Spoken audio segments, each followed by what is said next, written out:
দুঃখ করো না হালুম মামা, যা হবার তো হয়ে গেছে। গরুটা তো মরেই গেছে, ওটা তো আর ফিরে আসবে না।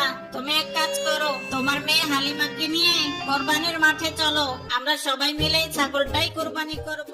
শিমুলতলের জঙ্গলে বল্টু নামের এক শিয়াল তার বউ গোলাপের সাথে বাস করত। বল্টু শিয়ালের একটি মেয়েও ছিল, ওর মেয়ের নাম ছিল টিনা। পাপা পাপা, সামনেই তো কোরবানির ঈদ, তুমি এবার কোরবানির পশু কিনবে না? মারে, কি যে করবো বুঝতে পারছি না। জঙ্গলে রিক্সা চালিয়ে যে টাকা পাই তা দিয়ে তো ভালো করে সংসারই চলে না। এদিকে তো আবার কোরবানির ঈদ চলে আসলো, কি করে যে একটা কোরবানির পশু কিনবো বুঝতে পারছি না। পাপা, আমাদের জঙ্গলে সবাই কোরবানির জন্য পশু কিনেছে। ঈদের দিন সবাই মাংস দিয়ে ভাত খাবে, সবাই কত মজা করবে। আমি কি করব বাবা? আচ্ছা মা, কোরবানির ঈদের তো এখনো বেশ কিছুদিন দেরি আছে। আমি জঙ্গলে রিক্সা নিয়ে বের হচ্ছি। ঈদের আগে কদিনে যদি একটু বেশি রোজগার করতে পারি তাহলে তাই দিয়ে ছোটখাটো একটা পশু কিনে কোরবানি করব।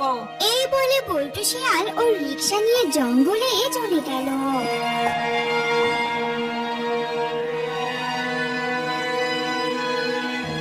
এদিকে ওই জঙ্গলে বাস করত হালুম নামের এক ধনী বাঘ। হালুম বাঘের একটি মেয়ে ছিল, তার নাম ছিল হালিমা। হালিমের বাবা হালুম বাঘ জঙ্গলের সব থেকে বড় ধনী হয় হালিমার অহংকারে মাটিতেই যেন পা পড়তো না। কিরে টিনা, কোথায় যাচ্ছিস? আজ আমার মনটা ভীষণ খারাপ। পাপাকে বলেছিলাম কোরবানির জন্য একটা পশু কিনতে, কিন্তু বাবা বলল বাবার কাছে নাকি কোনো টাকাই নেই। এবার কোরবানির ঈদে যে আমি কি করব কিছুই বুঝতে পারছি না, তাই মন খারাপ করে ঘুরে বেড়াচ্ছি। কি বলিস কি টিনা, তোর বাবা এখনো কোরবানির জন্য পশু কিনেনি? আমার বাবা তো কোরবানির জন্য গত সপ্তাহে বিশাল বড় একটি গরু কিনে এনেছে। অবশ্য তোরা কোরবানির জন্য পশু কিনবি কি করে? তোরা তো গরিব ভিখারি, ঠিক মতো 3 বেলা খেতেই পারিস না, নুন আনতে পান্তা ফুরোয় তোদের। আবার কোরবানির গরু কেনার স্বপ্ন দেখছিস? এটা নিয়ে দেখছি আবার মন খারাপ করেও আছিস। গরিবের যে মন আছে সেটাই তো আমি জানতাম না। কি বলছিস কি হালিমা? তুই আমাকে এভাবে অপমান করছিস কেন? আমার বাবা গরিব আর তোর বাবা ধনী, তাই তোর বাবা গরু কিনেছে আর আমার বাবা কিনেনি। এজন্য কি তুই আমাকে এভাবে অপমান করবি? কোরবানি তো লোক দেখানোর কোনো জিনিস নয়, আল্লাহকে ভয় করে কোরবানি দিতে হয়। আরে রাখ তো তোর নীতি কথা। টাকা নিয়ে ভিখারি আমাকে আবার এসেছে নীতি কথা বোঝাতে। কোরবানির পশু কিনতে পারিসনি, এখন তো এসব বলবি? হালিমা, তুই আমাকে এভাবে না বললেও পারতিস। আমরা গরিব বলে আমাদের অপমান করলি। আচ্ছা ঠিক আছে, আমি এখন গেলাম। তোর মতো অহংকারী মেয়ের সাথে আমার কথা বলাই ভুল হয়েছে।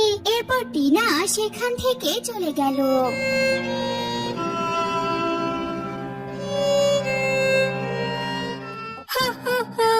উচিত কথা বললে সবাই এমনই করে। গরিব ভিখারি এখনো কোরবানির পশু কিনতে পারেনি, সে আবার এসেছে আমাকে বড় বড় নীতি কথা শেখাতে।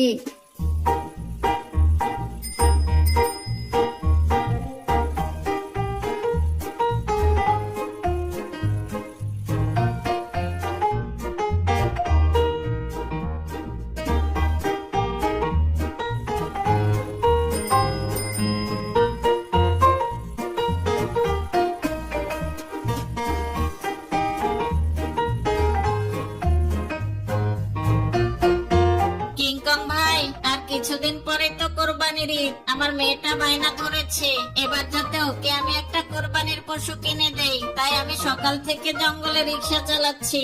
সবাই ভাড়ার টাকার সাথে 2-4 টাকা বেশি দিচ্ছে। তুমিও যদি ভাড়ার সাথে 2-4 টাকা বেশি দিতে তাহলে হয়তো বা আমার মেয়ের শখটা আমি পূরণ করতে পারতাম।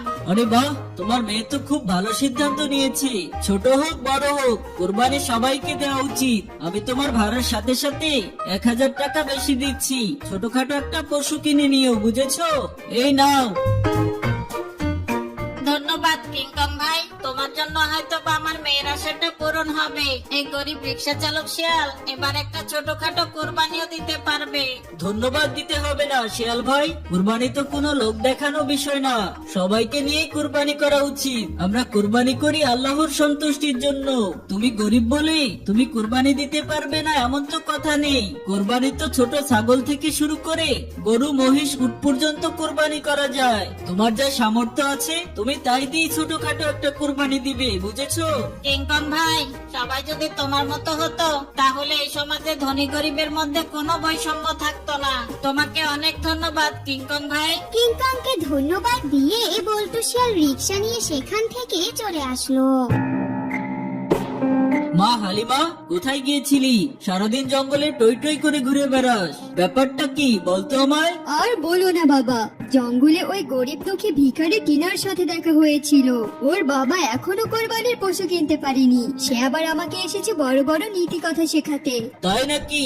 তবে তুই কেন ওইসব গরিব ভিখারির সাথে কথা বলতে গিয়েছিলি? ওসব ভিখারিদের তো কোনো টাকা পয়সা নেই, কিন্তু পেটের মধ্যে নীতি কথায় ভরা।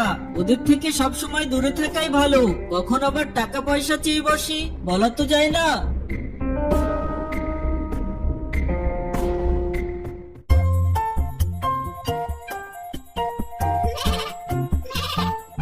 মা টিনা, টিনা কোথায় গেলি? এই দেখ আমি তোর জন্য কি এনেছি। বাবা, তুমি কোরবানির জন্য ছাগল কিনে এনেছো?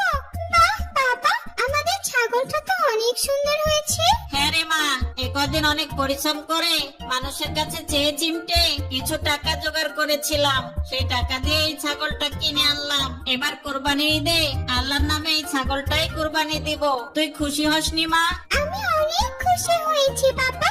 আসলে কোরবানি দিতে না পারলে কোরবানি ঈদের তো কোনো মজাই থাকে না। ছোট হোক বা বড় হোক, তবুও তো আমরা কোরবানি দিতে পারছি। আল্লাহ যেন আমাদের কোরবানিটা কবুল করে নেয়। আজ ঈদের দিন হালুম বাঘ ও হালিমা তাদের গোয়াল ঘরে গিয়ে দেখলো তাদের কুরবানির গরুটি মারা গেছে। বাবা, কি হয়ে গেছে?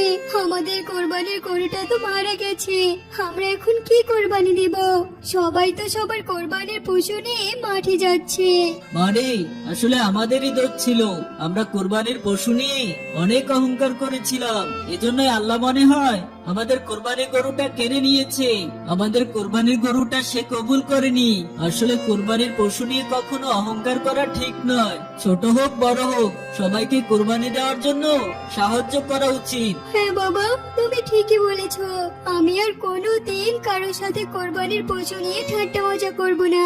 এদিকে হালুম বাঘের বাড়ির সামনে দিয়ে বল্টু শিয়াল ও তার মেয়ে টিনা তাদের কোরবানির ছাগলটি নিয়ে মাঠে যাচ্ছিল। দুঃখ করো না হালুম মামা, যা হবার তো হয়ে গেছে। গরুটা তো মরেই গেছে, ওটা তো আর ফিরে আসবে না। তুমি এক কাজ করো, তোমার মেয়ে হালিমাকে নিয়ে কোরবানির মাঠে চলো। আমরা সবাই মিলে এই ছাগলটাই কোরবানি করব, আর সবাই মিলে ছোট্ট এই ছাগলটারই মাংস খাবো। আসলে বল্টু শিয়াল, ভুলটা আমারই হয়েছে। আমি কোরবানির পশু নিয়ে অনেক অহংকার করেছিলাম। আমার মেয়েটা তোমার মেয়েকেও অনেক কথা শুনিয়েছে, এজন্যই খোদা আমার উপর নারাজ হয়েছে। এজন্যই কোরবানির দিন সকালে আমার গরুটা মারা গেল। তোমরা গরিব হলেও তোমাদের মনটা অনেক ভালো। আমরা ধনীরা সব সময় সবকিছু নিয়ে অহংকার করি, অহংকার করা কারো উচিত না। আপনারা কেউ আমার মতো কোরবানির পশু নিয়ে অহংকার করবেন না। কোরবানির পশু জবাই করে আপনাদের আশেপাশে যত গরিব মানুষ আছে সবাইকে মাংস দিবেন। হালিমা, চল চল, এবার আমরা এই ছোট্ট ছাগলের মাংস দিয়ে কোরবানির ঈদ পালন করব। তুই আমাকে ক্ষমা করে দে টিনা, আমি তোকে অনেক কথা শুনিয়েছি। আরে ধুর, তুই সব কি বলছিস? আমি তোর কথায় কিচ্ছু মনে করিনি। এরপর তারা সবাই মিলে সেই ছোট্ট ছাগলটিকে নিয়ে কোরবানির মাঠে চলে গেল।